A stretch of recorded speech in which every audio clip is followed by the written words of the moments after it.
Have you ever wondered if you handle the situation properly? I know I have. Well, you're welcome to SIP. Here, we say it properly. And we're looking forward to having you on each episode as we learn together how to say it properly. I am MABEL FOLUKE IRUKERA. See you then.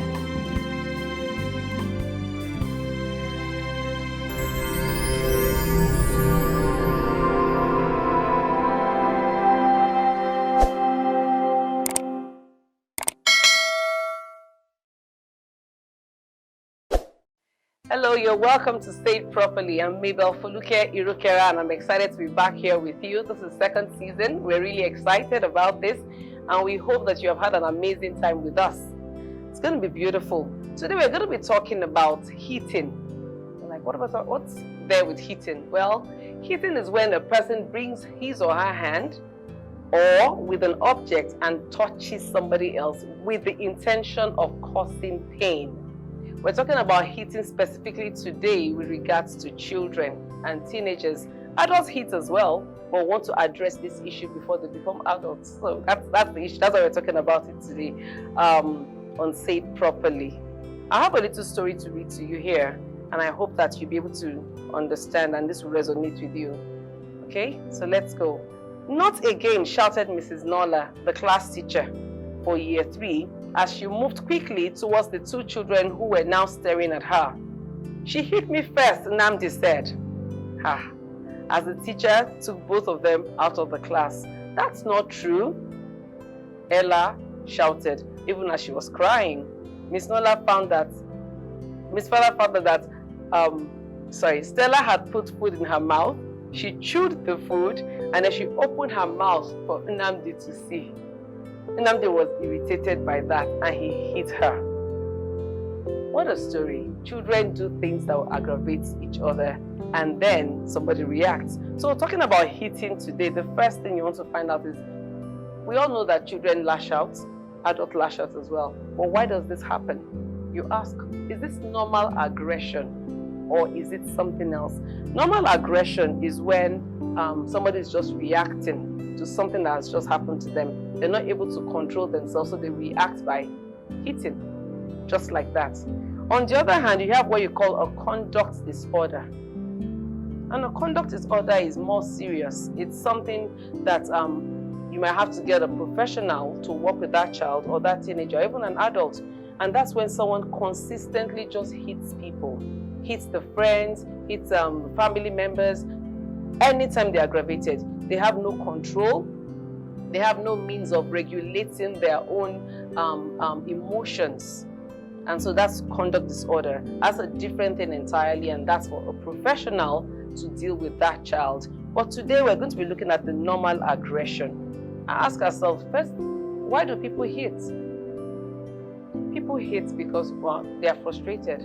At times you're upset, you're angry, you don't know how to get your anger out, you don't know how to express it, and so you hit. And that's what the child will do. At times the child is so young that they don't even know how to express what they want done. In this case of Nnamdi and Stella, it was obvious that Stella purposely did that. She chewed the food and then she opened her mouth to Nnamdi because it means that probably she had done it before and Nnamdi was like, yuck, I hate it. And now she wanted to do it again. Nnamdi could not deal with it. He could have turned away, but what did he do instead? He hit her because that was his own reaction. That was his way of saying, I do not like this. We're going to be looking at the factors, when you have a child that's hitting consistently in your classroom or in your house or in your environment. You say, this child's always hitting people. Why are you always hitting? Number one, is there violence in the home? Is there violence between the parents or anybody else in that environment? In that house, maybe the father always hits when he's angry, or maybe the mother lashes out like that when she's angry. It's a learned behavior. So a child thinks, when I'm angry, when I can't deal with a situation, the best thing for me to do is what? Hit. Or is it that this child is frustrated and does not know how to express him or herself? And that's where a parent comes in. That's where you learn how to say it properly. But before then, we go to commercial and then we'll be right back.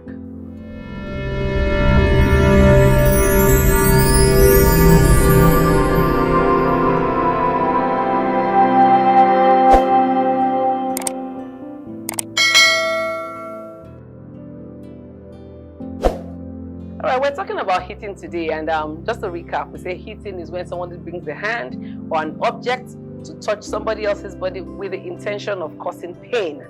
And we also said you have normal aggression and you have what? You have the chronic disorder, like a conduct disorder, like that. So today we're looking at it from this area, like what not to do. The first thing is do not hit to correct the behavior. I'm sure you are smiling because we know that's the first thing that we do, especially as parents. A child hits the other, and what do? You go there, and you hit that child as well and say, stop it. But what you have done is you have actually taught that child that hitting is the way to get someone to stop doing what is annoying to you. So parents, please, I know it's hard, but do not hit. Are you the class teacher? Are you the adult in the environment? Do not hit when you're trying to correct a hitting issue. Do not hit that child. The other thing you do not do is don't say things like, if you do that one more time, if you hit him one more time. Why do I say that? Because you have told that child that you've done it once, it's okay. So it's the second time that matters. No, that first time that that child was hit actually matters. So it should be different. It shouldn't be if you do it one more time. That one time was already bad. Hitting is wrong. We're going to be looking at how you say it properly. How do you do it properly? Adults in the house. Some of us are still dealing with the issue of hitting. Our hands are so fast. We just hit the child so quickly too. So I'm talking to you as well. How do you do this? Number one, be observant. So if it has to do with children or teenagers or other people in your environment, be observant of that person. What aggravates them? What causes him or her to act or lash out in that manner? What is it exactly? When you're able to see that, then you'll be able to help them out. That's one part. The other part is to set ground rules. When we have little children playing, or you will have maybe not so little, even if they're elementary school, primary school age, and you see that one child is always hitting, one of the things to do is to set a ground rule. Say, you are playing now together. I want you to come to me if there's any problem. That means you've already told them that if anything happens, come to the adults. So there's no excuse if that child hits. So you set a ground rule. Another ground rule could also be, if you are aggravated, if you're upset, if something annoys you, walk away. So you tell that child, walk away. Even if you don't come to me, you can walk away. The reason we're giving options is so that your child, my child, children around, learn to regulate their own behavior, not just by us prompting them to do it all the time. A third point here, I'll give you in a situation that I shared with you, is, first and foremost, like I said, do not hit. Take the children. If there are two of them or three of them, whatever it is, take them apart and stop that hitting immediately. But don't stop it by hitting, stop it by holding that child. Holding the child's hand and, like an intervention. I'm doing this practically. I wish there was a child here to show you. Because when you do that, that person is regulated. The behavior is, immediately cautioned. That person, okay, I can't do this anymore. And then when you have done that, you let them calm down. Because you yourself might be upset. You let them calm down. And after which, you now say, can I hear what happened? It's a good thing to listen. Because hitting, in most cases, except in the case of a disorder, is always because of something that has happened. And you listen. When you listen to them, you'll be able to understand exactly what is going on. What happened here? Why did you act in the manner that you did? Are there other alternatives? And that's the third point. After you have listened, you ask the child, what could you have done different? How else could you have done this without hitting? We bring these options out so that even we as adults begin to consider those options when we are aggravated and we want to lash out. We're still on that. Redirection. At times, some people are not able to think through things themselves. So you help them by redirecting and saying, okay, if you feel this, if you're upset, I identify with Stella. I don't like seeing people's mouth. Why would you open your mouth and show me all that? But it's not also right for me to hit out or to lash out or to hit the person that has done it. Say redirection. Redirection could be walk away. The direction could be, you know what, if you do that next time, I'm not going to be friends with you, I'm not going to hang out with you, I'm not going to play with you. And that person knows that if you do it again, you've already set your rule as well. That's a redirection there. Recurrent hitting needs to be punished. But it does not have to be punished by you beating the child. Recurrent hitting needs to be punished. How do you correct that? You have to let the child know that when you do such things, there are consequences for actions. One of the reasons why our society gets so bogged down with people behaving wrongly is because they were not cautioned as children or even as adults. When they do things, they get away with it. And once you get away with it once, twice, you get used to doing it.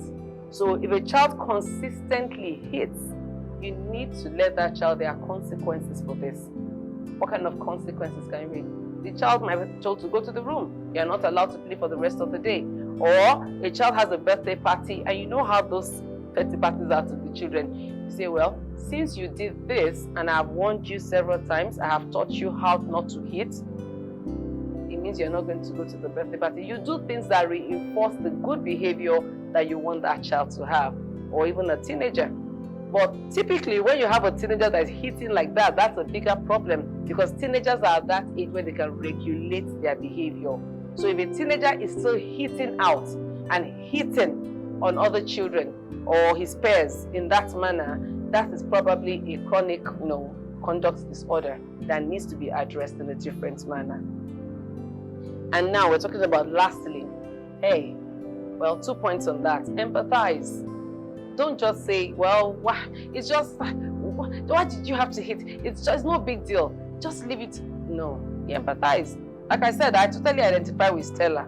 I do not want to look into anybody's mouth and see the churned food in their mouth. Why? So empathize. I'm so sorry that happened. But you know what? Next time you don't have to hit.